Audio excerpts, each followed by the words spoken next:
Hi friends, I am Jitendra Bafna. Today we will going to see how to use a .NET connector in your Mule flow. So basically the use of .NET connector is like you can call your external library, you can call the library from the get, you can call the execute the various .NET methods.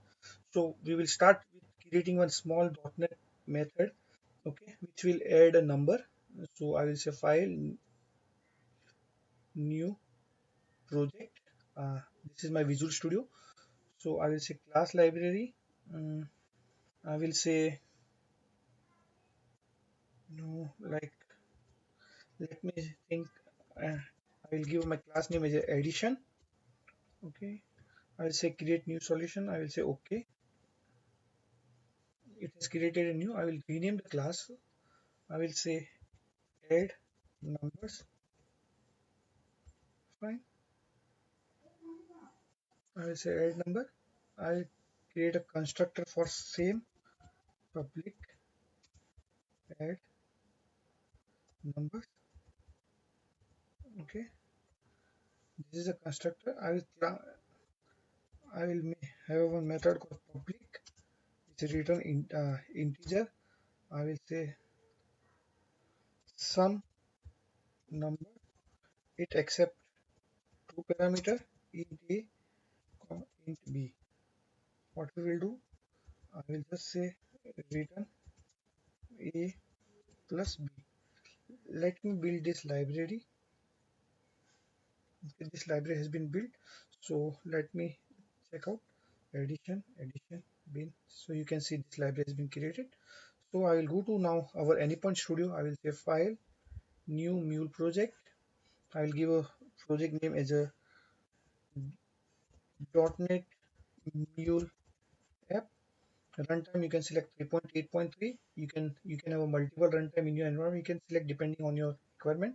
I will keep all setting as a default. I will say finish. Okay. I will drag and drop HTTP listener component. I will say I will do the connector config. I will click on this add button. Keep all setting as a default. And path I will say add. Allow method let it be anything. So if you want allow method I can say post. Fine. Now I will look for .NET component. See, if you by default you will not find a .NET component here. So you have to search in the Exchange. I have already installed from the Exchange.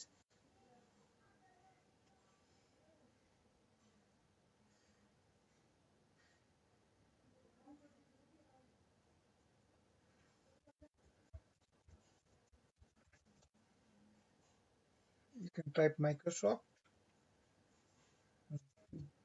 .NET.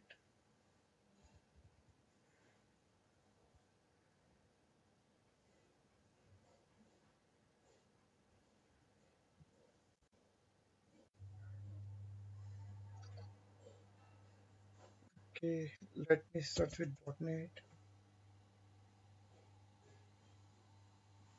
See, this is the component. You can click on install. It will install the Microsoft .NET connector in your Mule palette. So I will drag and drop this .NET component here. Before that, let me do the connector configuration. I will say add. I will say external library. Scope, I will say you can give a singleton object or transient. I will give a transient. Click on this path. I have to point to the library, my DLL. So it is in this edition. This is DLL. So I will say OK. Operation execute. So see, it automatically give you everything like add number, sum, everything, and payload. Argument reference should be payload. So what we have to do, like we have to pass this argument. We have to pass integer a and integer b. So what we have to do, we will use set payload before .NET component. So we will going to pass this JSON. Fine. If you want, see, we will pass this JSON. Okay. So for that, what you can do, uh, either you can directly use this as a payload, or if you know like you have something like that number one. Okay, I have this message and I want to map this argument with the original method. So what we have to do, we have to construct a JSON. So what I will do, I will say JSON. What is my argument? First argument name A, okay, and I will say read JSON number one. I will close this. I will say B. I will say hash JSON number two. Okay, close this. Close. This is my JSON message. So what will happen? This .NET component will automatically map the value of A to the argument number 1, value of B to the argument number 2. Okay, so this is how you can do that. Okay, okay, let me save and run my application. I will say yes.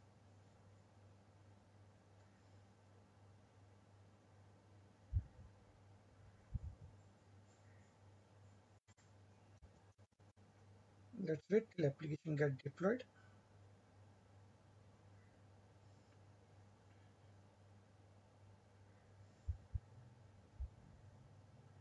See, our application has been deployed.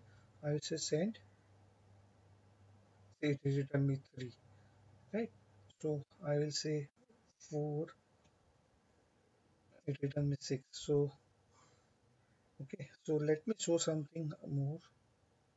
So click on this add button. If you really see, you can see GAG assembly. You can have a legacy. You can access the project resources also.